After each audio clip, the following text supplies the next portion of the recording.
Hi, folks. This is Margot with Outreach Court, and we're going to wait a couple more minutes for people to join us. So we'll be with you in just a moment.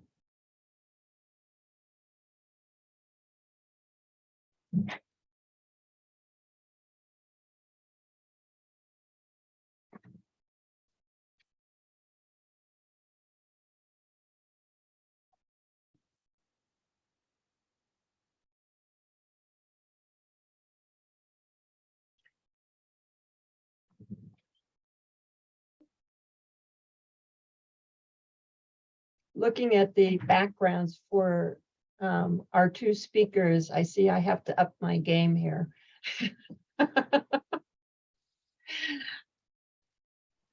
Yes, Delma's is really beautiful. Yes. And yours looks very official. It does. It really does. I do get a lot of comments on it. Those are a lot of law books. Yeah, that's right. I have a calendar from Alaska. That works All right. too. Let's see. All right. 2 more minutes.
For you just joining us today, my name's Margot Keener, and I am the program specialist for Bernalillo County Metro Court's Outreach Court program.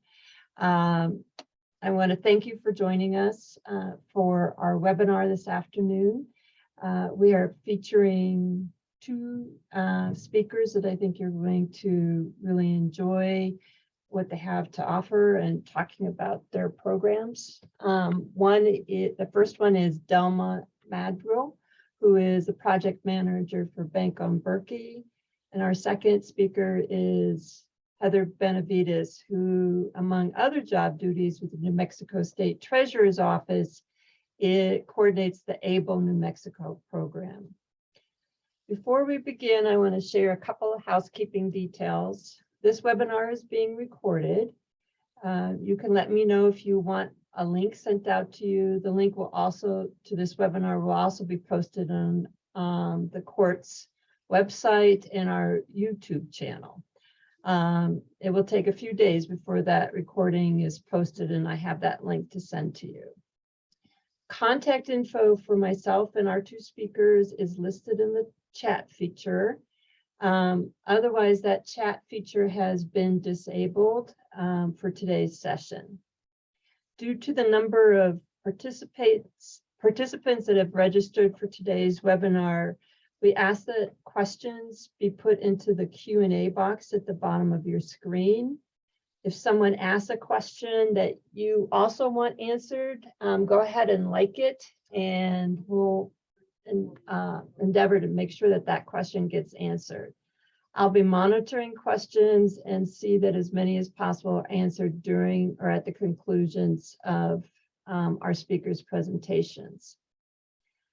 Lastly, before we begin, I want to do a brief short shout out for Outreach Court. As I mentioned, it is a program of the Bernalillo County Metropolitan Court, and our presiding judge is Chief Judge Maria Dominguez.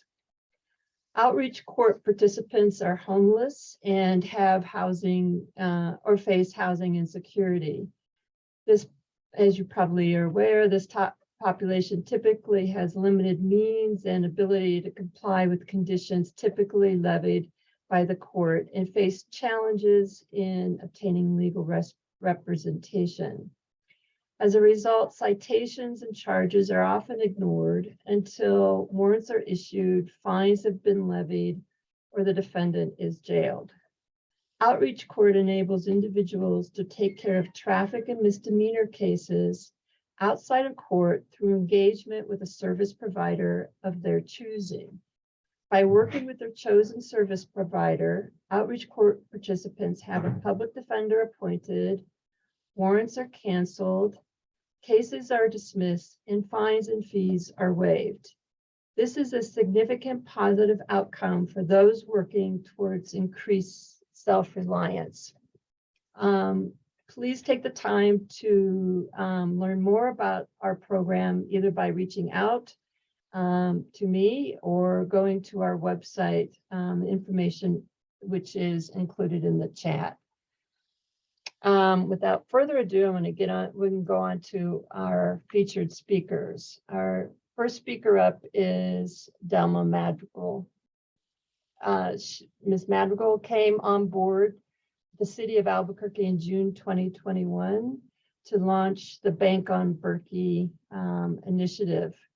Prior to coming to the city, she served as the Director of Collective Impact for Mission Families with United Way of Central New Mexico.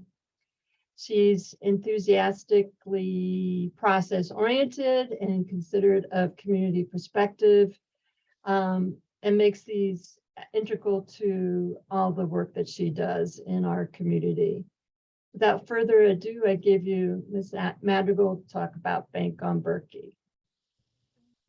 Thank you, Margot. So happy to be here to be with all of you today. So I am going to pop up a PowerPoint for all you folks to see so that you get to see some information about what we do with our project. So as Margot mentioned, my name is Delma Madrigal, and I am the project manager for the Bank on Burque initiative. I'm excited to be sharing information about no overdraft or surprise fee accounts that are available at financial institutions in our community.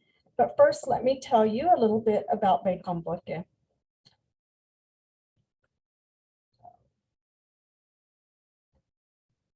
There we go. So launched in June of 2021, Bank on Burque is a City of Albuquerque economic inclusion initiative for connecting individuals to safe and affordable checking accounts available in our community, ensuring that low cost, no overdraft, and yes, I'm going to repeat that again, no overdraft, no surprise fee bank and credit union accounts are an option for unbanked and underserved individuals.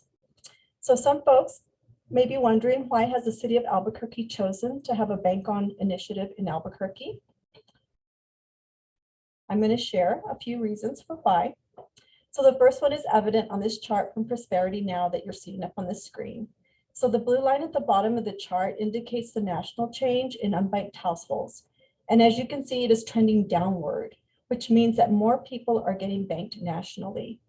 The orange line at the top of the chart indicates the change in unbanked households for Albuquerque. We are not improving in regard to the number of unbanked households in our community, and our state data is not any better. According to Prosperity Now, we have 11.4% of the households in our state being unbanked, and we are ranked as 49th in the nation in regard to unbanked households. So let's look at another chart from Prosperity Now. This one's indicating households by race, and this one is for Albuquerque. It indicates that 14.4% of our Native population is unbanked, 11.5% of our Black population, and 10% of our Latino population as being unbanked in comparison to our white population at 3.1% and Asian at 2.1%. Also, head of households of color are at 10%. Additionally, our non-citizen population, which is predominantly people of color, comes in at 18% unbanked. Being unbanked is a racial and wealth equity issue. So let me share now about overdraft fees and their impact. So the FinHealth Spend Report from 2021 shares that 43% of vulnerable households with checking accounts report having overdrafted in the past year with 9.6 overdrafts on average. That means about 10 overdrafts on average, right? Which aligns with what the Consumer Financial Protection Bureau says can price people out of banking. People who pay more than 10 overdraft fees per year end up paying nearly 3/4 of all overdraft fees, and on average paid $380 in overdraft fees during the year. The Consumer Financial Protection Bureau also shares that 90% of frequent overdrafters typically had at the median no more than a few $100s in their accounts at the end of any given day. Dipping below a zero balance can lead to hundreds of dollars in cascading fees, which the bank will then collect from the customer's next deposit. This can happen to anyone, and especially for those who have inconsistent income coming in. I hope these last few slides help with understanding why having access to accounts with no overdraft fees is so important to have for our community. So let me share now about the Bank On certified accounts. Bank On certified accounts are safe for consumers. And good news is that these accounts are available to all individuals in our community, regardless of income, and can be found in other parts of New Mexico as well as nationally. Although these accounts are geared towards low to moderate income individuals, keep in mind there's no income requirement. Requirements are a physical address and identification as required by the financial institution. Bank On accounts are ideal for individuals who've never had a bank account or as a second chance account, giving financial institutions a second chance. So FDIC has shared data that shows that about 50% of unbanked individuals have previously had a bank account. So core features of the Bank On certified accounts available at Bank On Burque Financial Institution Partners includes having a checklist checking account, being part of a debit card network, low monthly maintenance fees, $10 or less if waivable, $5 or less if not waivable.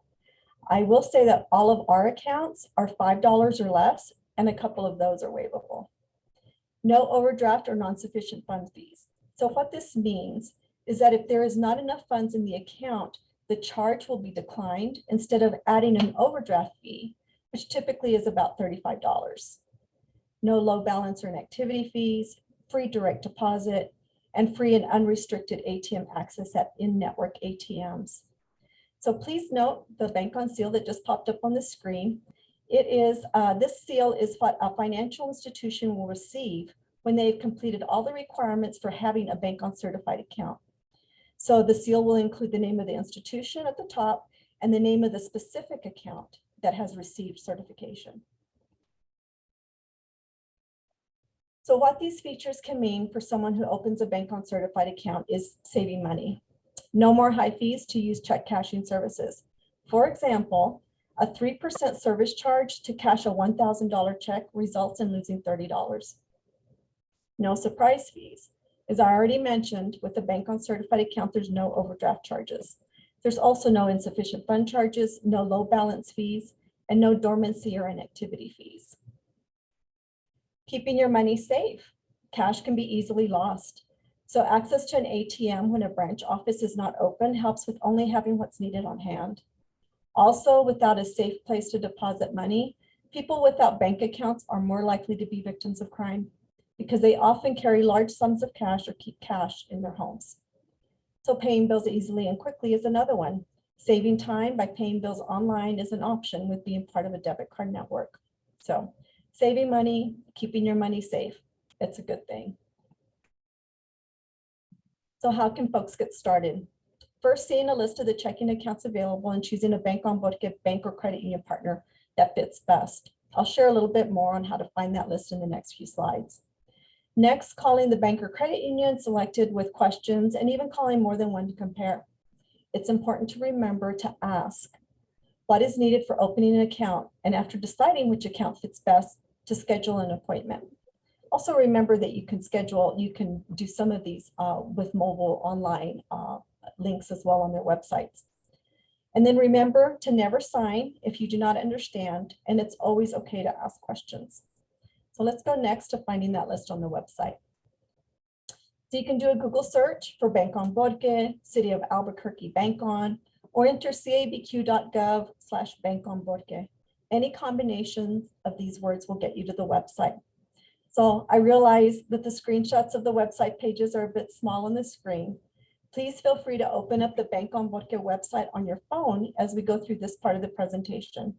Our website is phone and printer friendly. So as we look through the Bank on Burque website, please also keep in mind that the information on these pages can be translated into other languages by clicking on Select Language under Translate Our Site at the top right of the page. So what you see up on the screen now is the home page, which is the first item in the menu on the left. Anytime you'd like to come back to this page, just click on the Bank on Burque home at the top of the menu. And so when you click on the first tile that's right there in the middle, you'll find a how-to video very similar to today's presentation. This page also has a brochure and account list that can be downloaded and printed out. Here's the brochure that's available up on the website. It's available in English, Spanish, Vietnamese, and Chinese. This information should look familiar. It's the same information we viewed on the previous slides. The brochure is a trifold brochure and it's in PDF format for easy printing. Also available is a list of our financial institution partners and the name of the account. This is ideal for inserting into the brochure, and this insert will also be updated as we add new financial partners and accounts. Community partners and interested organizations are welcome to print these out. Also, if you would like some more, you can contact me if you would like me to mail some to you. Everyone is welcome to print out and share with others who can benefit from having this information. So let's go back to the home page. Remember, you can always click on Bank on Burque Home in the menu on the left to come back to this page. So the next section tile in the middle is Bank on Certified Accounts and Features. This page contains everything needed for finding an account that fits best. On this page, you're going to find 3 charts: account features, ATM and language access, and alternative identification accepted, along with an interactive Google map indicating all the branch locations of our partnering financial institutions. You will notice that branch locations in the green highlight and alternative ID accepted in the purple highlight are also indicated at the top right of the page. Please note these quick links for finding branch locations and the alternative identification chart regardless of which page you're on. We received lots of questions regarding these two, so we created some quick links for finding this information really fast. So let's take a look at that first chart. Please note that we do indicate when this information is updated. As I mentioned earlier, we do anticipate welcoming more financial institutions in the future and will update this information. The first chart lists the account features for each account. Remember that the features are specific to each account listed. At a glance, you can see monthly fees, minimum opening deposit, minimum age, and other requirements. Blue text hyperlinks will take you to more detailed information, account information on the bank or credit union's website. On our second chart, we have ATM and language access. ATMs have a wide variety of languages available. We do suggest calling and confirming language availability by branch location if that's a need. Remember also that out-of-network ATM fees can happen, and these are indicated in the last column. If access to ATMs is an important consideration for which account to choose, be sure to check the in-network ATM locations for the financial institution you are considering, just to make sure there's enough ATMs located in your area that will not charge a fee. And then on our third and last chart, this one is for alternative identification accepted. Individual taxpayer identification numbers, also referred to as ITANs, are accepted at some institutions in lieu of a social security number. Other alternative identification that may be accepted are the consular identification card, employment authorization documents, tribal IDs, and school IDs. Please always verify what identification is needed with the financial institution. We hope these charts assist with answering some of the questions and debunking of myths of what's required for opening a checking account. So the last thing on this page is an interactive Google map that has the branch locations of our Bank on Burque credit union and bank partners. This can be a super helpful tool if branch location is important. Please note the gentle reminder to refresh the page if the map is not visible. We have found that sometimes it does not completely load. However, simply refreshing the page seems to do the trick in making sure it shows up. In addition to seeing where branches are located, you can view information about each branch location. So in this example, I clicked on the green token that the arrow is pointing to. A box with the red header will appear with the name of the credit union or bank, along with branch name and address. And it will also indicate if that particular branch has a drive-through. Access to a drive-through for taking care of banking needs might be a high priority for some folks.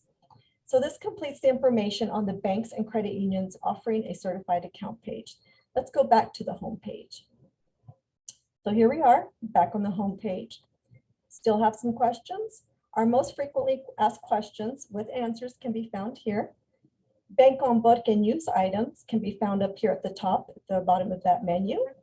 And then clicking on events and trainings has details for requesting a presentation or training similar to what I'm doing today. In the Why Bank on Burque section, you're going to find information on Bank on Burque's beginnings and information similar to what we saw at the beginning of this presentation.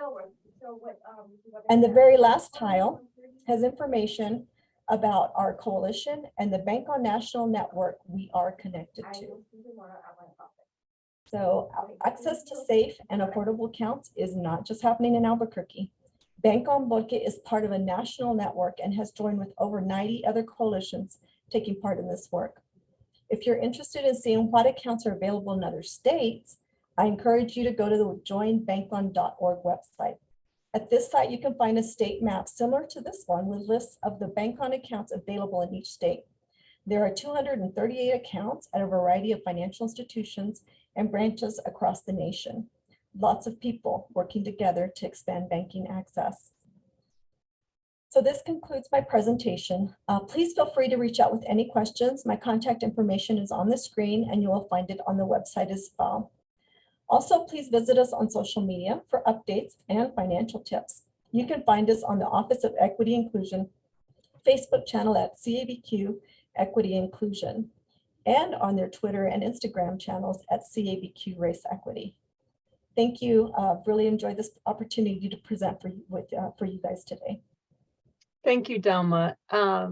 One of the questions is whether or not these accounts are available to individuals who have a negative history with other banks, meaning that they owe money perhaps to a bank.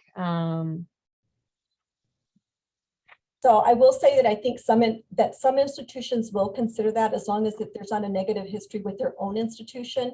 There's a variety. I suggest calling and finding out. One of the items on that very first chart at the very end, I didn't go into it, but it does talk about if financial institutions are open to other reasons or other ways for folks to connect. And so the reason that financial institutions would open an account like this is because it's not only safe, you know, I've really stressed how safe it is for the consumers.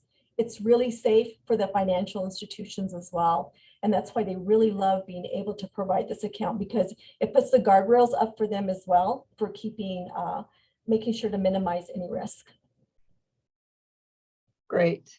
And so you mentioned that this Bank on Burque program is available through financial institutions throughout the state of New Mexico. Is that correct?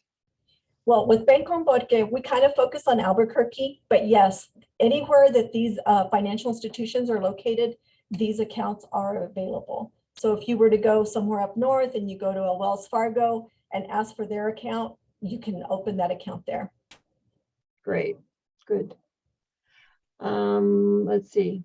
Well, I think that your presentation was so thorough that at this moment, I don't see any other questions, but perhaps at the end, if we have some more time, if someone has a question for you, we can ask you at that time. But again, thank you for that presentation on an important program and resource in our community.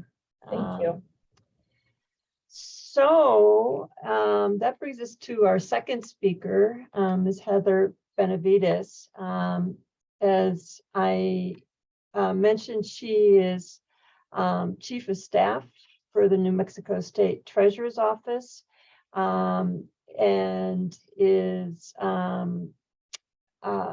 where she, in addition to creating and managing the ABLE New Mexico program that she's going to speak with us about today, has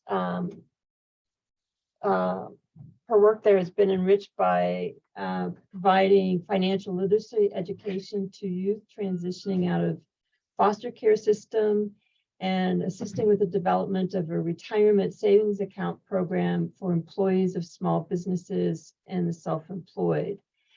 She has a background working with courts in the 13th Judicial District, where she held many positions, culminating in the development and management of the foreclosure settlement facilitation pilot program, which helped New Mexicans facing foreclosure to save their homes through the mediation process. As chief of staff, she oversees a staff of 27 employees, each with decades of investment management, budgeting, financial, legal, and banking expertise. She also sits on the boards of both the New Mexico Renewable Energy Transmission Authority and the New Mexico Small Business Investment Corporation. She has also served as a municipal judge, the first one for the Rio communities upon their incorporation in 2013, and filled a vacancy on the Valencia County Magistrate Court in 2020. She is on the DWI Planning Council and the Juvenile Justice Board of Valencia County. She is also the chair of the 100% Community Housing Task Force, working to help those facing homelessness find permanent shelter. And last but not least, her husband is one of our Metropolitan Court judges, Joshua Sanchez. So, Ms. Benavides, if you would take it away. Thank you so much, Margot. That was such a nice introduction, and you saved the best for last. Yes, Joshua Sanchez, my husband, is a Metro Court judge. I'm very proud of that. But it's fantastic to be here today. Thank you for the invitation to the State Treasurer's Office for us to present our ABLE New Mexico program. And I really enjoyed Delma's presentation because I feel like the theme of today is ensuring our most vulnerable populations in New Mexico have the tools they need to access financial autonomy. And so with that, if we can cue up the presentation, we'll get through the PowerPoint.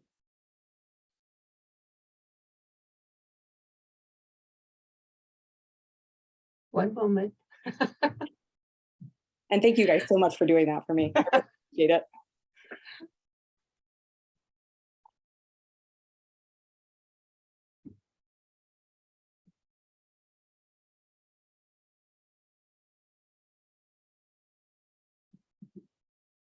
Okay, thank you. All right, so this is entitled Understanding ABLE.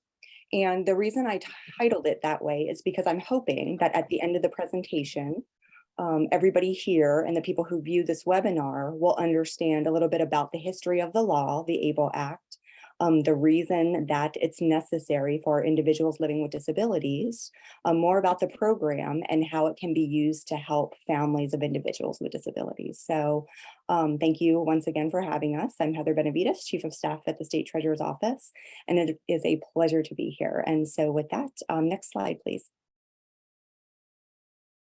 All right, so the ABLE Act, which is an acronym, it stands for Achieving a Better Life Experience, really starts with the family that was on there we are, this family right here, the Becks. And so you're looking at the photo and you see the beautiful young lady with the flower in her hair. Her name is Natalie, and Natalie has Down syndrome. And the ABLE Act really started with her parents. And so as they were raising their two daughters, they realized that at some point they were no longer going to be around to take care of Natalie. And they figured that she'd probably reside with her sister, but they wanted to start saving money for her and putting it away to make sure that her bills were handled as she aged and they were no longer around to be able to take care of that part of her life. But what they knew, and a lot of you might not know, is that due to her disability, she receives benefits that she needs, and she needs these benefits to survive.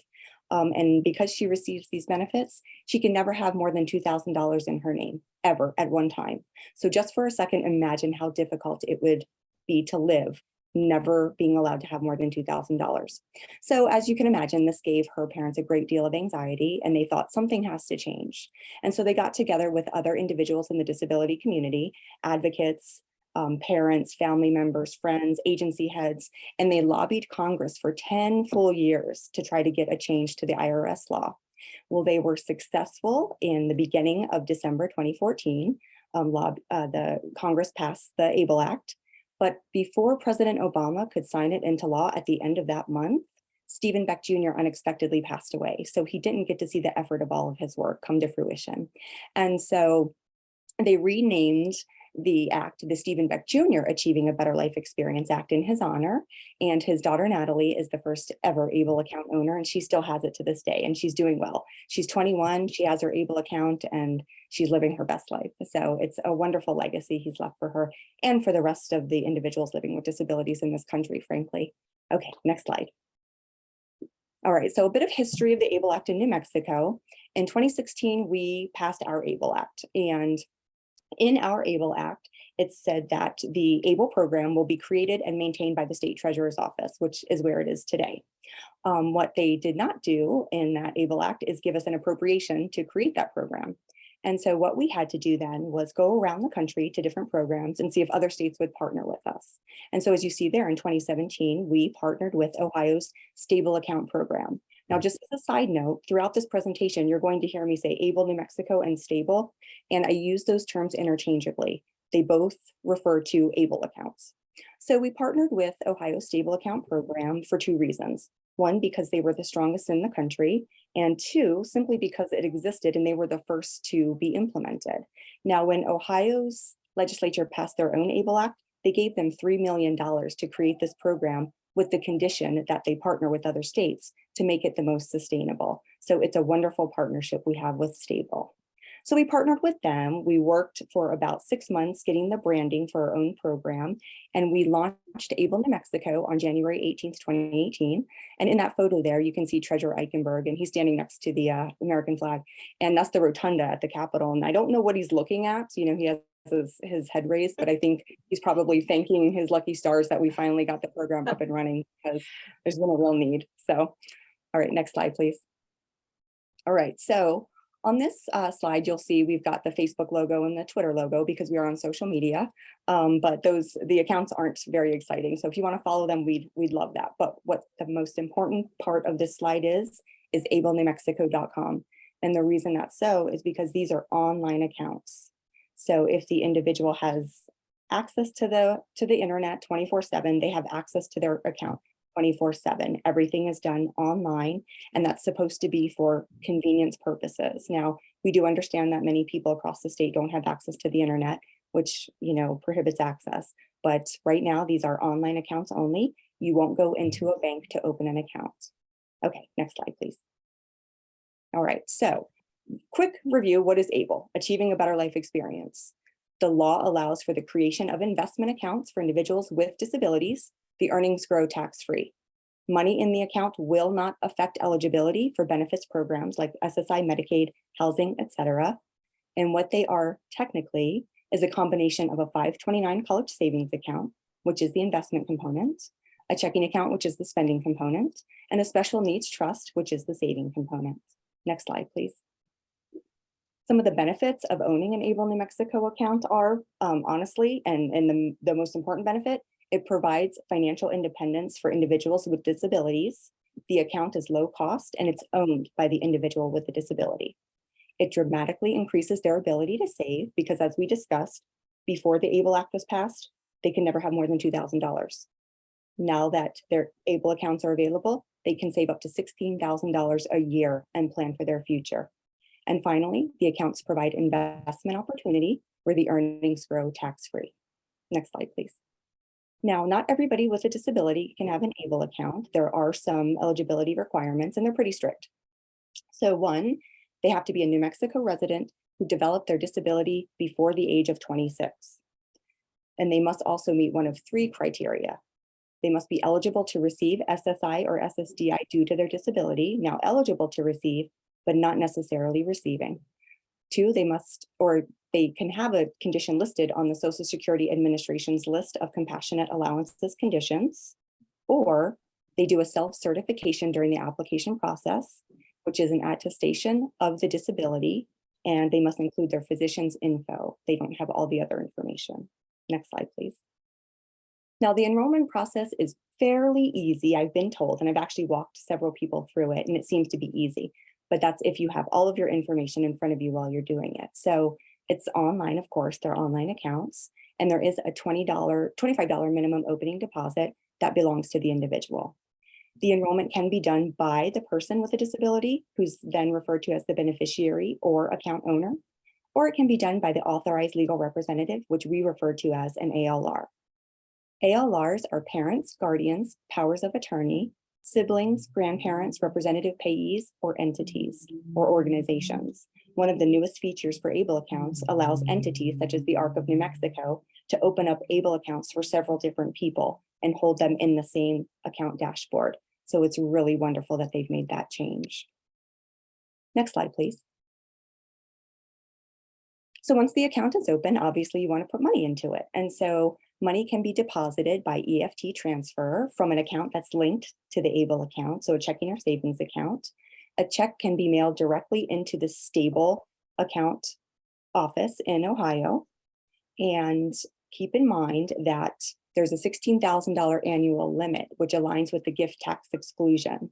So the deposits can be made via EFT, checks can be sent in, but once the individual gets to that $16,000 contribution limit, anything else is going to be rejected. Now, $16,000 is the contribution limit unless the individual is employed. If they're employed, they can contribute an additional $12,000 of income, which is wonderful, and it's an incentive for somebody to work. And there is a $517,000 lifetime limit that the individual will eventually get to in a certain amount of years if they're not spending their funds. Now, if they get to that limit, if the funds are spent, contributions can continue. However, if they get to the $16,000 limit in a year, it doesn't matter whether they spend them down. Once they reach that $16,000, they cannot contribute until the next year. I hope that's clear. So one of the new features is a payroll deduction for individuals who are working. And so if this is something they want to do, have that money deducted directly from their check, they just have to speak to their payroll manager or their HR manager, download some forms off of the ABLE New Mexico website, and it's a real simple process. Next slide, Pete, please. Okay, so these are spending and savings accounts, and they're also investment accounts if that's what the individual wants to do. Investing is not mandatory.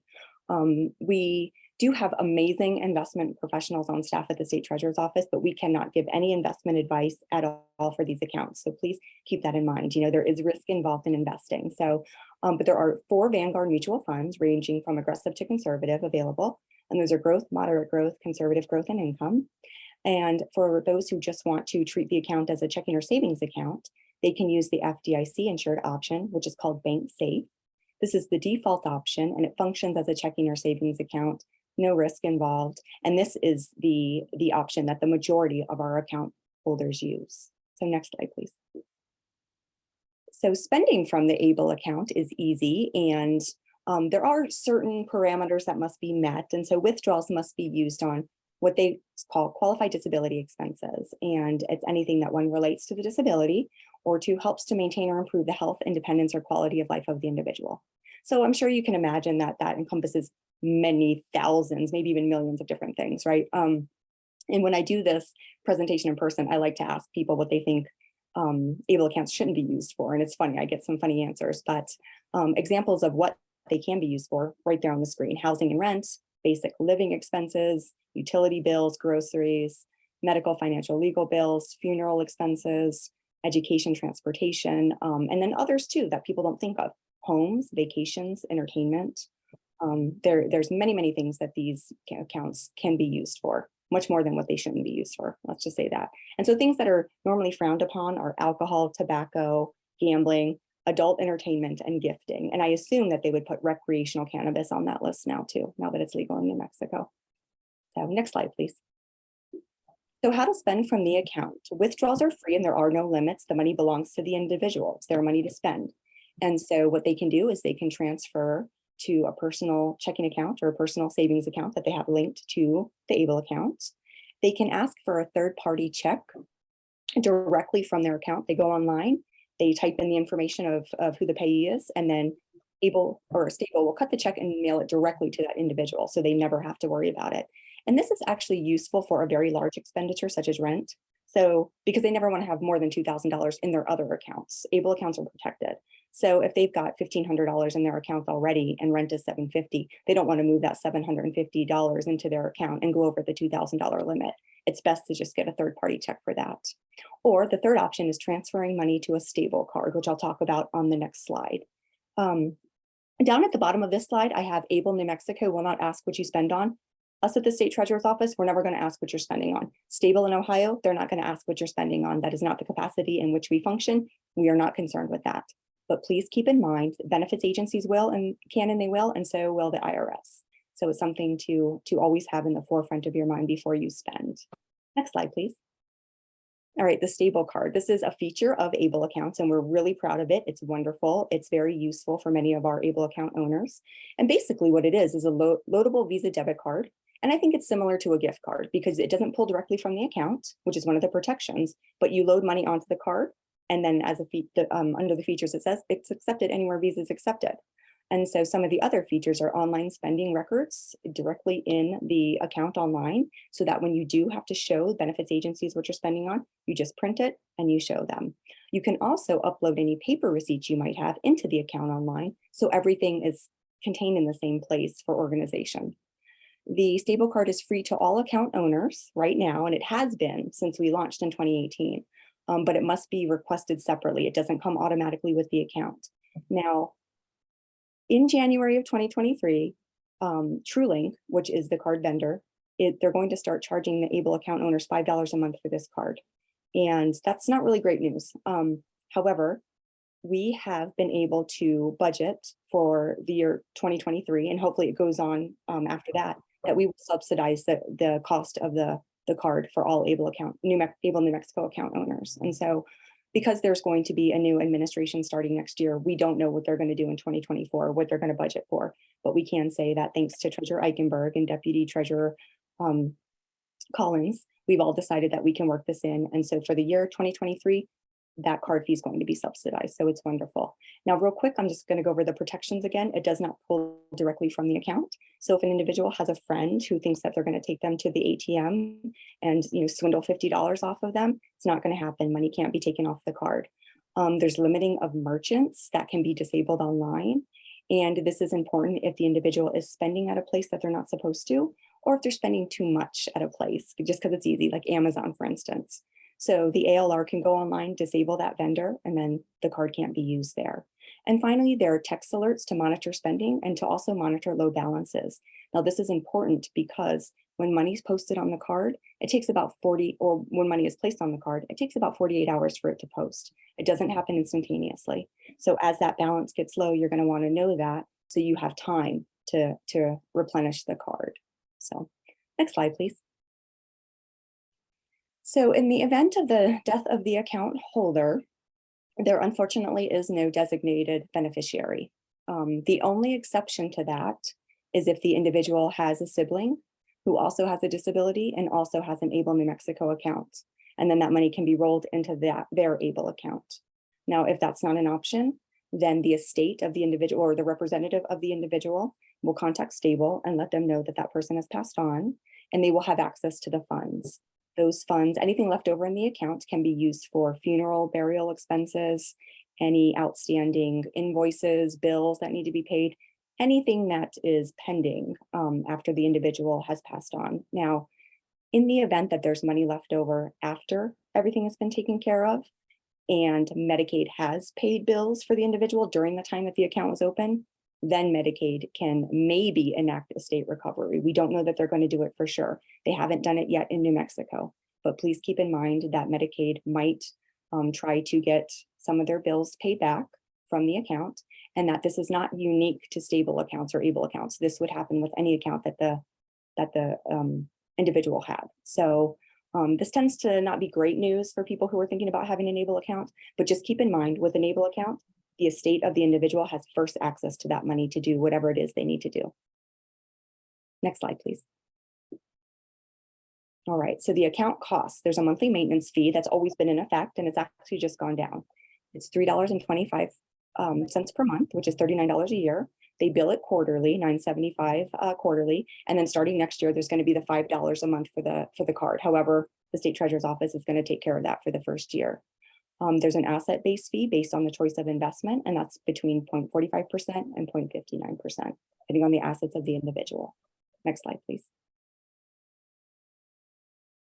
So there are some special considerations for individuals that receive supplemental security income. So I talked about the lifetime cap being $517,000. For an individual who receives SSI, it's $100,000 is the cap. And so anything over that is going to count as a resource. So even if it's $1 over. And so if they get to that point, the SSI will be suspended, not terminated, until they spend that money down, and then they'll receive their benefit again. But still, $100,000 as opposed to $2,000 is still such a large, difference. And so, a lot of people think, well, how come if I don't get SSI, I can put $517,000? And there's a big difference between that as well. But still, $100,000 is a good deal of money. So, and the other SSI consideration is the beneficiary's own wages still count as income, even if it's contributed to an ABLE account. So in order to be eligible for SSI, you still have to fall under that income threshold, regardless of whether or not you put that money into the ABLE account. These are asset shields, meaning savings, as opposed to income shields, meaning wages earned. Next slide, please. Okay, so ABLE New Mexico and Special Needs Trust are complementary tools that can be used together. Special Needs Trust are really great, and they're very useful for an individual who has a very large amount of money that maybe they got in a settlement that they can't put into an ABLE account because they're going to breach that $16,000 annual limit.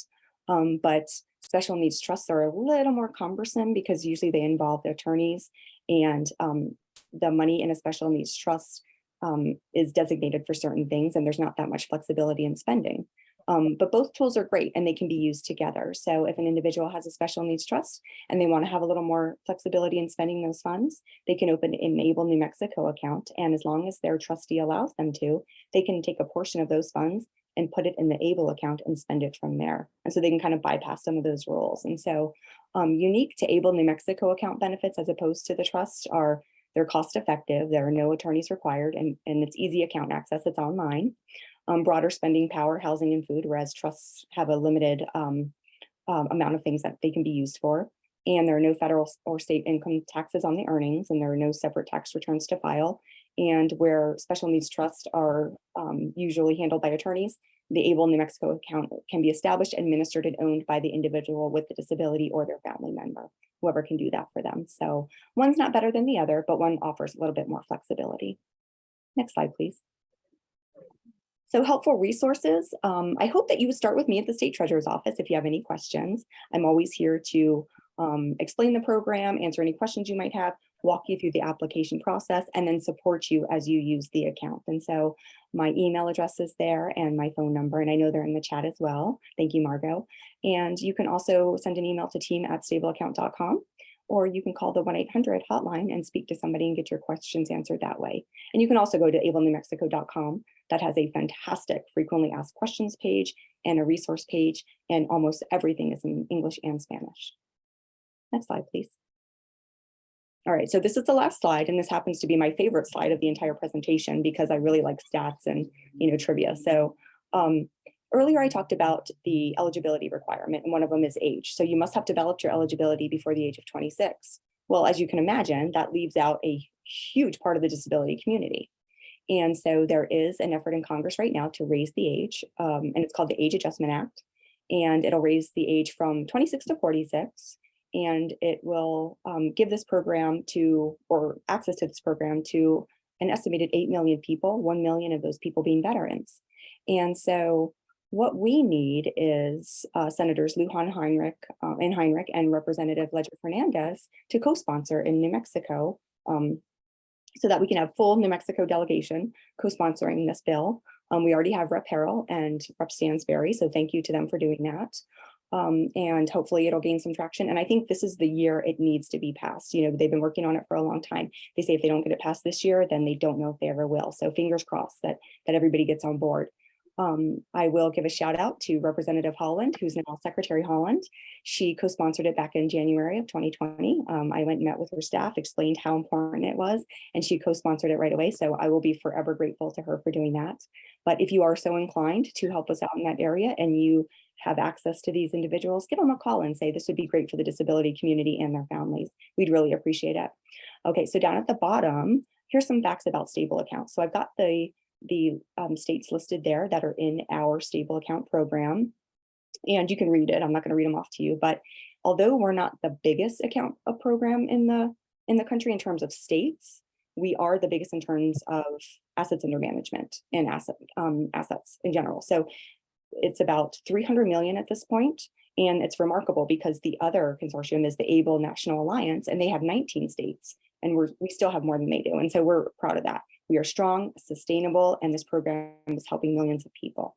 Now, the average ABLE New Mexico account owner, their basis of eligibility is that they receive SSI, they have a developmental disorder, the person administering the account for them, it's 52% legal guardians and 23% self. So I think that's really remarkable. 23% of our ABLE account owners are self-administered, so that's great. The average age is 43 and they are non-working. Currently, we have over 1,300 accounts, and the average account balance for a non-working individual is about $6,800. And for a working individual, it's over $17,000. So those are really healthy, wonderful balances for our ABLE account owners. And if you take nothing else from today's presentation, just know that these accounts are working for people. They are helping individuals with disabilities have autonomy over their own money, encouraging them to save, encouraging them to work if they can, and most importantly, preparing for their futures. And so we are so proud to offer this. I hope that the next administration cares as much about it as we do. And you know, I am always here to support and answer questions. And I want to thank you all again for your time and attention. And if there are any questions, and I think there are, I'd be happy to answer them now. Let's see here. Heather, I don't see questions right at the moment. You did answer one of the questions I had about the 26.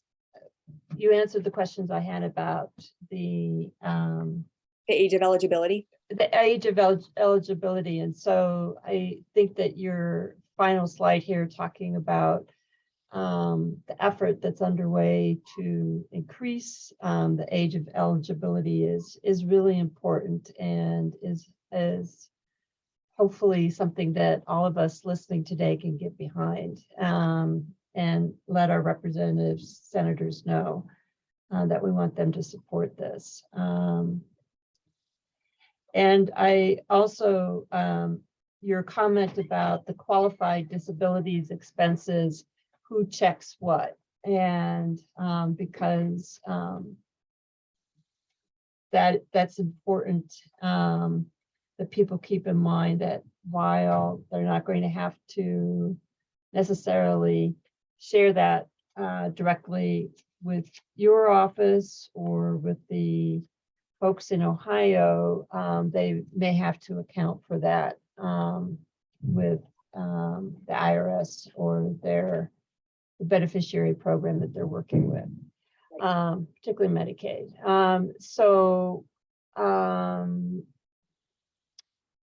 Are there other questions that you often get that you haven't typically addressed yet? Well, and maybe I should start incorporating this into the presentation, but I often get calls from individuals who will go to their case manager, maybe they're recertifying or they're getting benefits for the first time, and they'll mention the ABLE account. Either they have one, or they're going to open one, or they'll ask questions about it. And the law was passed in 2014. We've had our program since 2018, and I still get people saying, the person I spoke to has no idea what this is. and they say it doesn't exist, and they say that I can never have more than $2,000. And I explained to them that there's this workaround, and they dispute it. And so there's still a lot of work for us to do to get the word out. But I am very happy to have those conversations, and I'll tell people, give me the name of your case manager, give me their number. I'll call them right now and explain to them, and I'm happy to do that. But I think that when individuals go to their appointments, it's best that they have all their paperwork in front of them. And if they already have an ABLE account, make sure and provide that. If they don't have an ABLE account, but they are thinking about opening one, maybe print off something from the internet if they can and say, this is what I'm thinking about doing. Because I think it would save a lot of time, because the person right then would realize, oh, okay, this is real and we can move forward from here, as opposed to stopping the process and gathering information. So.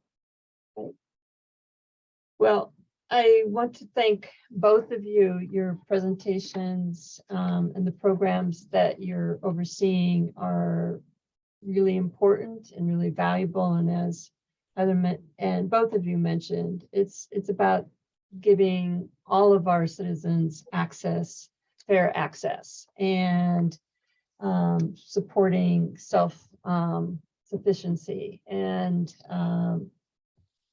again, thank you so much for sharing your expertise with us today. Participants, thank you for giving of your time today. If you have questions, please follow up with our speakers. Anybody want to talk about Outreach Court? I'm here. But I think that brings our session today, our webinar, to conclusion. Thank you so much. Have a good day.